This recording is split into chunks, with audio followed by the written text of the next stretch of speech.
Welcome my dear students. দেখো, vote সামনে একদম নিশ্চিত। তা ভোটের আগে 6টা বিধানসভা ভোটের যে দামামা বাজলো, তার সাথে সাথে নতুন একটা আশার আলো কিন্তু আরপিএফের জন্য আমরা দেখতে পাচ্ছি। আরপিএফের লাস্ট যেটা ভ্যাকান্সি বেরিয়েছিল সেটা হচ্ছে 2016-তে। তারপর আরপিএফ এসআই বেরিয়েছিল, সাব ইন্সপেক্টর। তারপর কিন্তু আরপিএফের খরা বা মন্দা চলছিল। এখন যে বিধানসভা ভোটের প্রচার হয়ে গেছে 6টা, তার আমরা কিন্তু দেখতে পাচ্ছি একটা ফর্মের গল্প। আবার তারপরে যখনই তোমার শুরু হবে লোকসভা ভোট, তখন আবার নতুন করে আমরা গল্পে কিন্তু মশগুল থাকবো। এখন ঘটনা হচ্ছে, তাহলে এই নোটিফিকেশনটা কি, ফর্ম কি বেরিয়ে গেছে? ফর্ম কিন্তু বেরোয়নি। ফর্ম বেরোনোর আগে আরআরবি যে সিদ্ধান্তগুলো নিয়েছে তার জন্য একটা নতুন নোটিফিকেশন আউট করেছে। সেই নোটিফিকেশনে কি আছে সেটা একবার দেখে নেব। আরও একবার কথা হচ্ছে যে এর যে সিস্টেমগুলো বা কীরকম ডকুমেন্টস লাগে বা কী লাগবে বা কী কোয়ালিফিকেশন থাকতে হবে সেই ব্যাপারেও আমি ডিসকাস করবো, এবং কী পড়তে হবে, কেমনভাবে করতে হবে, এবং কোয়ালিফিকেশন থেকে শুরু করে যাবতীয় তথ্যটা আমি দেবো। এছাড়া আরপিএফ রিলেটেড একটা সুন্দর ভিডিও কিন্তু আগে এই মানে ইউটিউব চ্যানেলে আপলোড করা আছে। প্রিয় স্টুডেন্ট, এখন আমরা চলে যাব প্রথমেই মানে সেই নোটিফিকেশনে কী আছে একবার দেখে নিই। দেখো, হ্যাঁ, দেখো এই নোটিফিকেশানে যেটা আছে তোমরা হয়তো ভালো করে পড়তে পারছো না, আমি তোমাদের এর জিস্ট একবার পড়ে দিচ্ছি। এখানে যা বলা আছে যে নতুন করে আরপিএফ এবং কনস্টেবল এসআইয়ের নতুন করে ফর্ম বেরোবে। সেই ফর্ম যেটা আগে বেরিয়েছিল 2018 সালের লাস্ট, তারপরে আর বেরোয়নি, সেই কথা বলা আছে।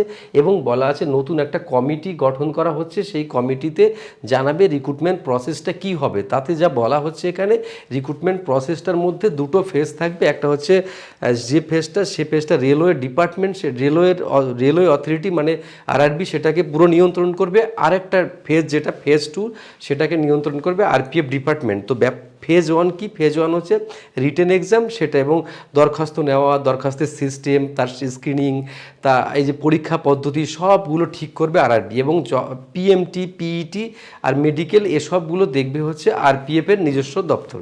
ঠিক আছে, তাহলে বোঝা গেল। এটাকে বলা হচ্ছে, দেখো লাস্ট লাইনটা আমি একবার পড়ে শুনিয়ে দিচ্ছি বাবু, যেটা হচ্ছে the committee is requested to kindly complete the exercise at the earliest and submit modified draft directive 43 by 16/10/2023 positively. মানে 16-10 তারিখের মধ্যে এটাকে কমপ্লিট করে সেটাকে জমা দিতে হবে আরআরবিতে। তারপর আরআরবি সিদ্ধান্ত নেবে অ্যাজ আর্লি অ্যাজ ফর্মটা বের করার জন্য। তাহলে পরিষ্কার ক্লিয়ার হয়ে গেল এই ব্যাপারটা। এখানে নোটিফিকেশনে এই বলা আছে, এছাড়া আর ডিটেলিং করার কোনো জায়গা নেই এখানে। ওকে, আমি আবার মূল পর্বে চলে যাচ্ছি। মূল পর্ব বলতে এই যে আরপিএফ মানে যেটা লাস্ট ভ্যাকান্সি আমি বললাম বেরিয়েছিল 2016-তে, তারপর 2018-তে, তারপর কিন্তু মন্দা চলছিল। এবার দেখো যেটা হচ্ছে যে কনস্টেবলের কি কোয়ালিফিকেশন থাকে, 10th পাস দরকার হয়, 18 থেকে 25 বছর, এটা আগে ছিল। এসআইতে হচ্ছে গ্র্যাজুয়েট, 20 থেকে 25 বছর। আর ট্রেডসম্যান যেটা, সেটা 10th পাস থাকে। এবার আর কিছু কারিকুলাম থাকে ওটাতে। তো এই তিনটে পরীক্ষার কিন্তু একসঙ্গে একসঙ্গে নোটিফিকেশন বেরোচ্ছে। তো খুবই তাড়াতাড়ি বেরোবে, যাতে ধরে নেওয়া হচ্ছে এ মাসের লাস্ট উইকেও বেরিয়ে যেতে পারে। তো এই যে সিস্টেম, এবার এর যে পরিকাঠামোগত ব্যাপারটা আমি সেবার এই নিয়ে বলছি, তো একটা পূর্ণাঙ্গ ভিডিও দেওয়া আছে। তো এবার এই নিয়ে যেটা এখন বর্তমানে যেটা চর্চায় আছে সেটা হচ্ছে যে ফার্স্ট ফেজ, আর দুটো ফেজ আলাদা করেছে। এই যে ফার্স্ট ফেজ, এটা কিন্তু আরআরবি নিজস্ব দখলে থাকছে। সেকেন্ড ফেজটা দেখছে মানে তোমার আরপিএফ ডিপার্টমেন্টটা। তো এখন ফার্স্ট পেজে কী কী থাকবে দেখা যাক।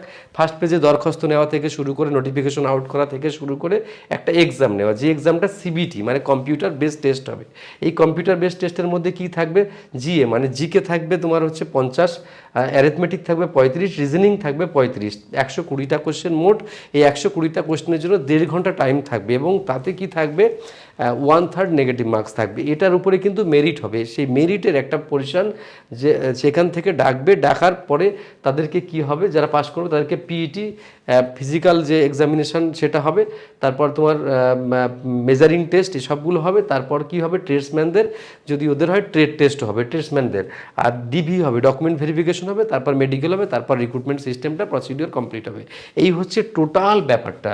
তাহলে এবার আমি আসি কিছু কথা। দেখো, রেলওয়ে ফর্ম বেরোবে আজ হোক কাল হোক বুঝতে পারছি, কিন্তু যেহেতু লোকসভা ভোট সামনে, তাই এক এক করে সব ফর্ম বেরোনোর জন্য যত হাতিয়ার সেগুলো কিন্তু রেডি করে ফেলেছে। এবার প্রিয় স্টুডেন্ট কি করতে হবে, এর জন্য এখনই কোমর বেঁধে পড়ার কোনো দরকার নেই। এখন তুমি যেমনভাবে পড়ছো তেমনভাবে পড়ো, শুধুমাত্র এই সাবজেক্টগুলো মাথায় রেখেছো কী কী সাবজেক্ট আছে, এই সাবজেক্টের উপরে তুমি কীভাবে তৈরি হবে সে প্ল্যানগুলো করো। আর এই সাবজেক্টগুলো দেখবে অন্য অন্য পরীক্ষার সঙ্গেও ম্যাচ করে যাচ্ছে। সুতরাং অন্য অন্য পরীক্ষার জন্য তুমি যদি প্রিপারেশন করে থাকো তাহলে তো অলরেডি তোমার প্রিপারেশন চলছে।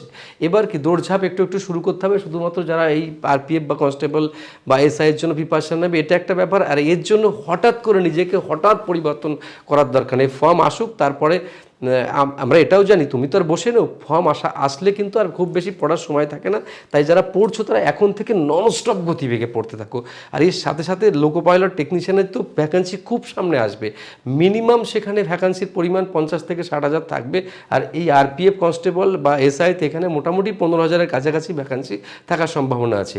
তো এবার তুমি বুঝবে তোমার কতটা পড়তে হবে আর কতটা পারফর্ম করলে তুমি এই চাকরিটা পেতে পারো, সেরকম লড়াই তোমার মনের মধ্যে গেঁথে নিতে হবে। তারপর তোমার একটা ভালো গাইড, একটা ভালো সিস্টেম নিয়ে তুমি সামনের দিকে এগোবে। ওকে প্রিয় স্টুডেন্ট, আজকের ভিডিও এখানেই শেষ করছি, তারপর নতুন কোনো ভিডিও নিয়ে সামনে আবার আসছি। ভালো থেকো তোমরা, বেস্ট অফ লাক।